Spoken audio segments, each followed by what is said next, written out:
Today, I'm in Nibley, Utah to help a guy named Nate relocate some beavers. That's right, Nibley. So we must be Nate. Hey, Mike. How are How's it you? going? Nibley. Yeah. I mean, it's an interesting name for a town. Yeah, I live there. I like it. I'm just thinking about what the beavers do to the trees. There's a certain symmetry to that. There is. What is the organization with which you're affiliated? I work for Utah State University, Yeah. and we have the Beaver Ecology and Relocation Center, BERC. Beaver Ecology and Relocation Center. Yeah, but that name's long, so we call it the Beaver Bunkhouse. I wish I'd have known that 5 minutes ago. We're in the Beaver bunkhouse. Why are you relocating them? We've got some nuisance beavers that are causing trouble, taking down trees, blocking culverts, Yeah. you know. All right, well, let me assist in whatever way I can. Boss me around, and let's do it. All right. First thing we need to do is figure out what kind of traps we're gonna set. We got a Hancock trap, we got a box trap, and we got snares. The purpose of Nate's operation is to relocate beavers from areas where they're damming up and flooding municipalities and move them into the forest, where they can help prevent erosion and contribute to the local ecosystem. So here's some, pretty obvious signs of beaver activity. Even as a rank amateur, I bet you I could have concluded that. Cottonwood trees like this are a favorite of beavers due to their high sugar content. Yeah, beavers have a sweet tooth. 2 big ones, actually. They make a meal of the bark and then use the leftover sticks for dam construction. All right, so just go down and pull this stuff up? Yeah. So you just keep coming back to the same place. They keep building. It's the easiest spot, right? Yeah. They work from the bottom, build a nice foundation, Right? and then work their way up from there. There you go. It's looking pretty good. The first step in relocating beavers is to catch them. So we set some dam traps where their dams are causing lots of dam flooding. Okay. This is the trigger, so now you just need to push in. Sorry if I'm jumping in there. No, it's okay. It's very hard to watch an idiot learn. Were they using these back in the day? No. I mean, they were turning them into hats. What do they care about catching them alive? Yeah. Matter of fact, they didn't want to because they didn't want the angry beaver to deal with. Nobody wants an angry beaver, Nate. All right, so if Nick were to suddenly become the beaver cam, the perspective of the beaver, Yep. he would be coming out of the water. He's curious. You know, it's the middle of the night, he doesn't expect anything, and boom, there he goes, into the cage. Then he hits one of those wires and snap. Nice work, Nick. See you at the Emmys. The next day, we head to the Beaver bunkhouse, where our adventure officially begins. Somewhere up in those mountains, beavers are doing what beavers do. They're chewing trees, and they're making dams. And as a result of those dams, the water is being diverted, and it's flooding meadows like these, where the sheep live. And then the sheep, they get stuck in the mud, and they die.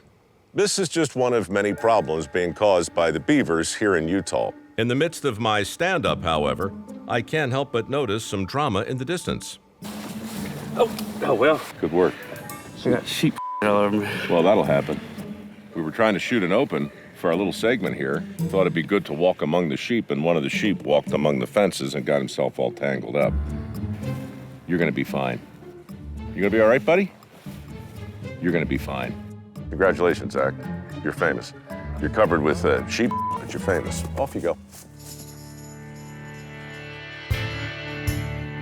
Morning. Morning, Mike. Sounds like it's already an adventure.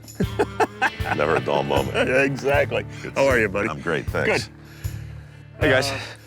I'm Jessica. Nice to meet you, How are you? Mike. I'm doing great. Vonda. Vonda with a V. Yep. I'm Becky. Becky with a B.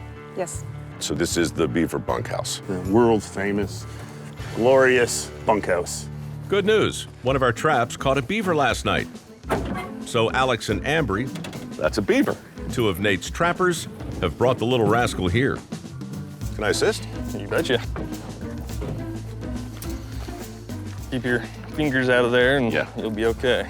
This new resident of the Beaver bunkhouse will be quarantined for 3 days to clear it of any parasites and disease. All right, buddy, you're in. Meanwhile, we've got 2 beavers who have just finished their quarantine and are ready to be released. Mike, Yeah. get in there and clean those sticks with Becky. I'd be happy to. Sure thing. Piper is called Piper because they found him blocking a pipe. Pooper is called Pooper because, well, do I have to spell it out for you? You just turned it into a carnival ride. I don't know. Step 1, fire up the motor on the portable water tank. Why don't we get Mike? Oh, yeah. Yeah, I know. There you go. Yeah, come there on. you go. I was waiting. Mike, we need someone to pull some. I'd be happy to do that. This is why you don't get Mike. Oh. Oops, my bad. We'll use the shovel. We'll need to fill the buckets the old-fashioned way. Beavers have thick fur to keep them warm. But since our beavers don't have access to a pond, we'll need to keep them cool. There's a lot of poop in there. Yeah. Yeah, beaver poop. It's a new one. How do you get the poop out? We'll wash it down the drain. All right. And the water that we rinse out of here Uh-huh. is watering the trees. So the wastewater from the beavers are actually growing their own food. Their own fertilizer is providing the basis to create their next meal. Exactly. All right, Mike, we're gonna take this and we're gonna set it up against that back wall in there. All right. And we're gonna try to direct Piper into that cage.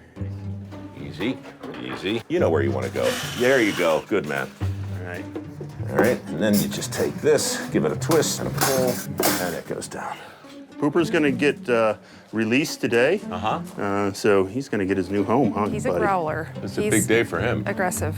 He's aggressive? You hear that hissing sound he's making? I do That's hear what the kind of hissing. sounds beaver make that right Yeah. there. That's a kind of aggressive. He has visible hissing. biceps and quads. And he's drooling.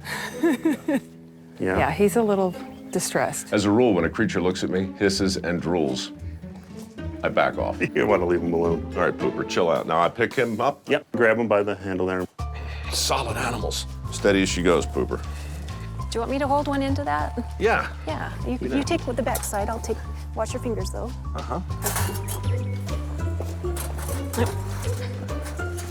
It's a heavy beaver. I'm surprised at the density of these things. Could Piper whirl around and bite my fingers off? Yeah. Oh, sorry. You know, I think he could. He spun around, he hissed at me. You got it? Yeah, Oh my goodness. bit right at me. Okay, right here on the floor. He's not happy with me. Let's put that over him. Let him calm down a bit. Yeah, let's let Okay, him. let's put it. See the end. And then you dropped your end. Well, I did put it down briefly. No, you dropped it. It's hard to watch an idiot fumble around. I know. It's the beaver bag. Now we get the drooling beaver into a beaver bag. We'll go ahead and get the beaver out. Push this in, Piper. The beaver bag is ingeniously named. It's a cloth sack that swaddles the beaver and covers its eyes for easier handling. Oh, the other way, buddy. Come on. If they're in their hole, they're being attacked, they can hunch their body and lock themselves into that hole. Really? Yeah. He's a strong one. I think he likes being on camera. He's probably like, you know what, this is probably never going to happen again, so I'm going to get as much screen time as possible. There he goes. Got him. Okay. All right. Dude, hey, Beaver is on the move.